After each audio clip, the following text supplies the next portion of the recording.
Some of the Destiny community's favorite weapons have returned this season, and they are craftable. I'm talking about Austringer, Beloved, Callus Mini Tool, and Drang. Those fan favorite menagerie weapons from back in the day have returned. Grinding out the patterns for these weapons is no easy feat. You're going to need 5 deep-sided modded drops of each of these weapons to unlock their crafting patterns. Luckily, it is completely farmable. I'll let you know now, it's a tedious grind, but it's well worth it for some of these incredible weapons. There are chests all over the Derelict Leviathan, and they all have a chance to drop an Opulent Key. You can only carry one of these at a time, and they are tied to a specific Opulent chest in the Leviathan. You'll see a tip on the key that tells you where to go, and be sure to go get these as soon as they drop, because you can only carry one at a time. These Opulent chests drop the reissued menagerie weapons. You could get lucky and get a good roll, or you could get even luckier and land a deep sight modded weapon. So the question is, what's the fastest way to farm chests for Opulent Keys? And I think I found one of the fastest, if not the most consistent method.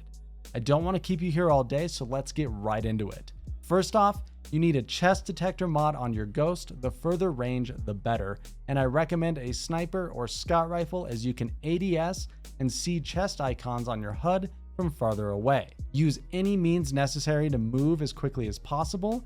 I am using Icarus Dash and an Eager Edge sword on my Warlock. When you load into the Leviathan, you're going to completely ignore the containment event in the Castellum. It takes way too long for too low of a chance at a key. I promise, just forget about it. Instead, we will run straight through to the Royal Pools. Now here's where a lot of people go wrong. If they don't see a chest right away, they just keep running through down into the Pleasure Garden, and you don't have to do this. If you see a group of nightmare mobs anywhere, kill them. This triggers new events in the area you are in, and it's a high chance of immediately spawning a chest if one isn't present.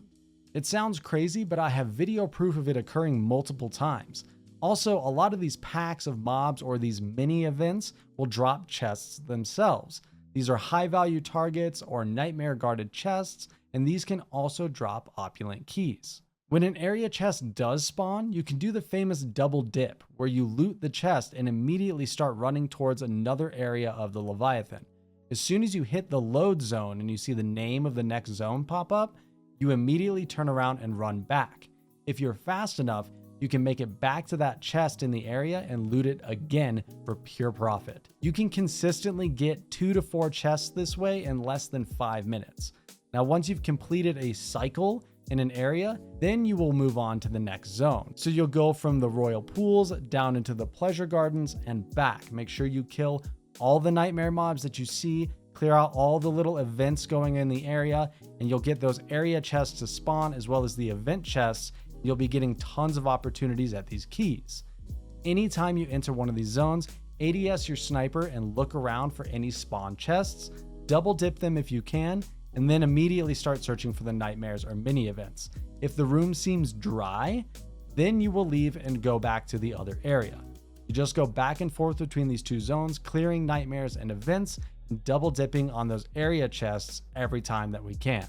Using this method, I've managed to get 4 out of 5 on my Austringer patterns, 3 out of 5 on my mini tool, and 1 out of 5 on both of my other patterns, all in one night of grinding. Is it tedious? Yes, absolutely. But that's exactly why you want to be sure that you're optimizing your time while you farm these chests. It's a classic nonsense Bungie grind, but the weapons are well worth the time and effort.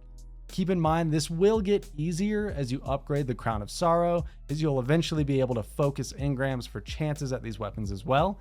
But if you gotta have them now, you gotta have them now. This has been the most consistent way I have found to use your time while farming these chests, and I wanted to make a quick video to help out anyone who is also grinding for these patterns. If you enjoyed the video, do me a favor and leave a like for me. Consider subscribing to the channel for all my future Destiny content. Thank you guys so much for watching. Let me know if you have any questions. Best of luck, and I will see you in the next one.